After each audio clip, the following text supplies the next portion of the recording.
Today, we witness a striking escalation in the shadow war of unmanned aircraft. On May 20th, 2025, President Vladimir Putin's helicopter unwittingly entered the heart of a massive Ukrainian drone barrage over Russia's Kursk region. As you listen, picture the scene. A convoy of sleek rotor blades slicing through early morning skies, only to be met by dozens of buzzing drones intent on shredding air superiority. Russian air defense batteries roared to life, transforming serene airspace into a chaotic battlefield of aircraft and countermeasures. This incident marked perhaps Kyiv's boldest gambit yet, striking within sight of the Russian commander-in-chief. Air Defense Commander Yuri Dashkin later revealed that 46 Ukrainian drones converged on the presidential flight path, forcing a simultaneous engagement to repel the swarm and safeguard the helicopter. Estimates place the broader overnight assault at over 70 drones targeting neighboring Belgorod Oblast, reinforcing how Ukraine's drone forces have grown capable of reaching deep into Russia's borderlands. To understand why Kyiv launched such a daring attack, consider the evolution of drone warfare over the past year. Since January 2025, Ukraine has refined its unmanned systems forces into an agile strike network, fielding swarms of loitering munitions to overwhelm static air defenses and sow confusion behind enemy lines.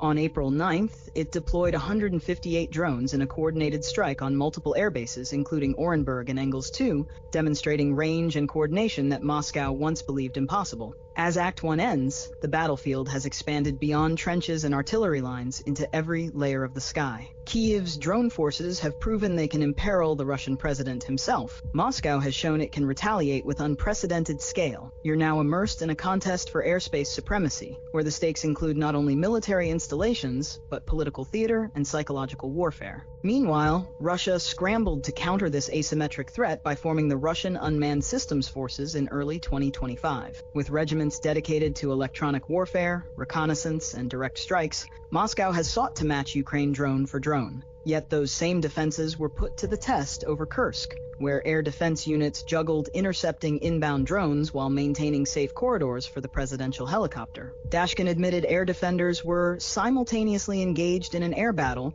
just kilometers above the front line, underscoring how the war's perimeter has shifted westward into Russian territory. Behind this tactical display lies a strategic message from Kyiv. No Russian warplane, no matter how exalted its passenger, can roam Russian airspace without risk. Ukrainian leaders see drone raids on high-value targets as a force multiplier, eroding Kremlin morale and exposing vulnerabilities in Russia's once formidable air defenses. They have focused on economic infrastructure, ammo depots, and command centers, but the Kursk strike highlights a new willingness to threaten the very nucleus of Russian power. However, the Kremlin has countered with its own drone offensive. On May 24th, Russia unleashed the largest aerial assault of the war, 367 drones and missiles hammering 30 Ukrainian cities in one night, killing at least a dozen civilians and injuring dozens more. This reciprocal escalation confirms that both sides view unmanned systems as the decisive tool for attrition and deterrence. Each raid stokes fear of what comes next, and each defense represents an ever more complex ballet of radar,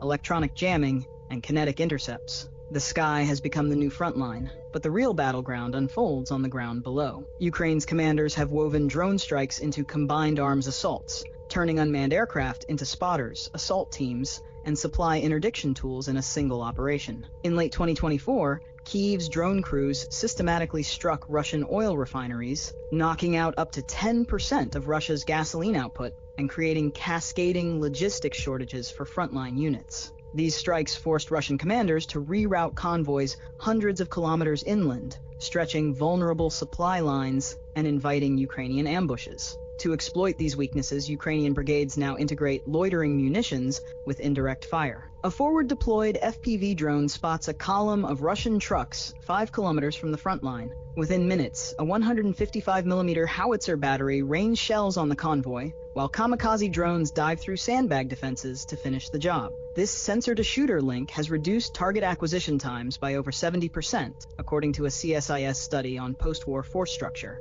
As a result, Russian artillery duels, once measured in hours, are now decided in rapid-fire cycles lasting minutes. Moscow has responded by embedding electronic warfare teams with frontline battalions, jamming control links, and deploying decoy drones to exhaust Ukraine's interceptor missiles. But this counter-swarm approach comes at a steep cost. Each EW van requires specialized crews and vehicles, drawing resources away from offensive operations. In one recorded engagement near Kharkiv, Ukrainian forces launched 120 loitering munitions. Russian units expended over 1,000 rounds of small arms and AA fire, plus dozens of expensive anti-air missiles, merely to keep their positions intact. On ground maneuvers, Ukraine's use of small quadcopters for reconnaissance has reshaped battlefield awareness. Infantry squads now deploy drones in pairs, one for mapping enemy trenches, the other for close-up inspection of fortifications, allowing commanders to visualize terrain in real time on handheld tablets. This has curtailed the effectiveness of traditional Russian dug-in defenses, which once repelled infantry assaults with interlocking fields of fire. The tempo of assaults has accelerated.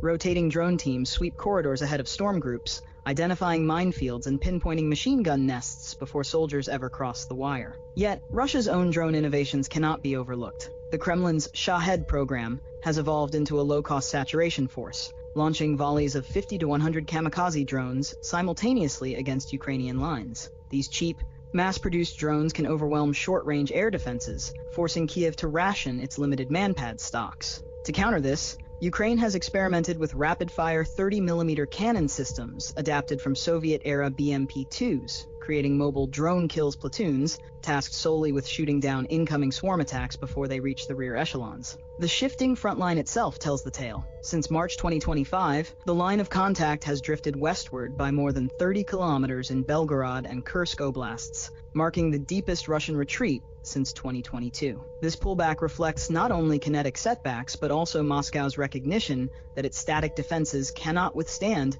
nested drone artillery assaults. Russian regiments have abandoned fortified villages en masse, trading territory for fewer casualties and preserving manpower for counterattacks once fresh reserves arrive. Despite these adaptations, both sides face critical shortages. Ukraine's demand for advanced air defense systems far outstrips current Western aid, leaving gaps that Russia exploits with high-altitude drones flying above 8,000 feet, altitudes beyond the reach of many infantry manpads. Conversely, Russian front units often run low on electronic warfare rounds and decoy drones after sustained swarm engagements, exposing supply hubs to renewed Ukrainian strikes. As we enter the final act, the battlefield's future hangs in the balance, shaped by the unfolding drone wars and their impact on larger strategic decisions. Ukraine's recent successes in deep strikes into Russian territory reveal the undeniable power of these unmanned systems, but they also come with grave risks. As drones become the predominant means of warfare, both sides are forced to adapt and rethink conventional strategies. Looking ahead, one of the most crucial shifts will be how both Ukraine and Russia prioritize their air defense systems.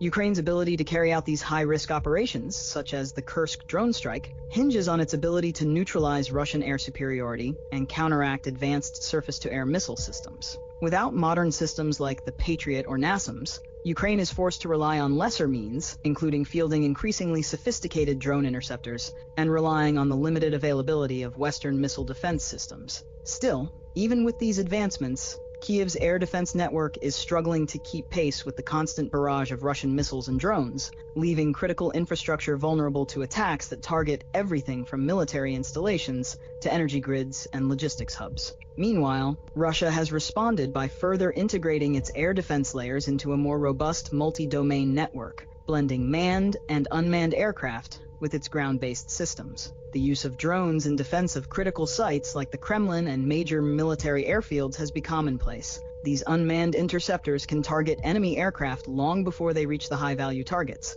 but this too comes at a cost. Each drone deployed demands an ever-increasing amount of resources, whether in terms of technological development or the manpower to operate and maintain these complex systems. With both sides feeling the pressure of attrition, each encounter now has the potential to shift the war's balance, depending on how effectively both can manage their technological assets. Looking beyond the immediate tactical skirmishes, the wider strategic implications of drone warfare in this conflict are clear. The ability of drones to penetrate Russian airspace so deeply signals a monumental shift in the balance of power. In essence, Kiev is forcing Russia into a reactive position, one where it must constantly innovate and defend against threats it did not anticipate. This shift is contributing to a broader erosion of Moscow's sense of security, as the once unchallenged ability to control its borders is increasingly in question. Whether through mass drone attacks on infrastructure or targeted strikes against key Russian figures, the cost to Russia in terms of morale and resources is mounting. For Ukraine, this technological edge is not just about the drones themselves, but about shaping the war's narrative. Every drone that crosses into Russian airspace challenges the Kremlin's narrative of invincibility. Each strike feeds a psychological campaign, eroding public confidence in state security. Videos of drones buzzing over Belgorod, Kursk, and even further afield now circulate freely on Russian social media,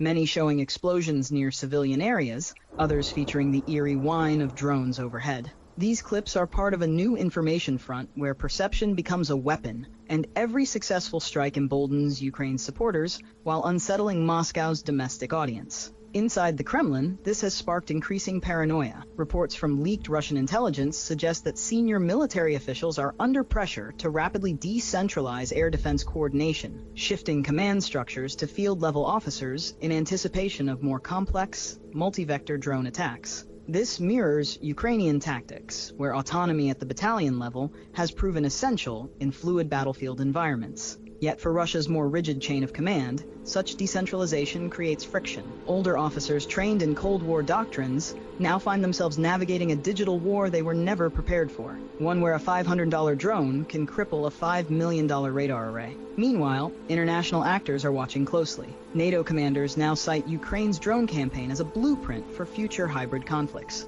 Exercises in Poland, Romania, and the Baltic states have begun integrating drone swarms and electronic warfare into their training rotations. U.S. defense contractors have accelerated the development of autonomous drone software, loitering munitions, and anti-drone net systems, betting on a future where these platforms dominate the battlefield. Ukraine, by necessity, has become a proving ground for the next generation of warfighting concepts. But none of this progress comes without cost. Civilian infrastructure in both countries continues to suffer. Ukraine's cities remain under near-daily bombardment from Russian drones and missiles. The May 24th attack, the largest of the war so far, devastated residential areas, schools, and power stations. Even as Ukraine celebrates its deep strikes into Russia, the reality on the ground is grim. Air raid sirens, rolling blackouts, and reconstruction efforts that struggle to keep pace with destruction. The same is true for Russians living near the border. Regions once considered secure are now under frequent drone threat. Thousands have been displaced from Belgorod and Kursk. Despite the Kremlin's denials, the Russian public increasingly senses the erosion of its security buffer. If Ukrainian drones can get this close to Putin's own aircraft,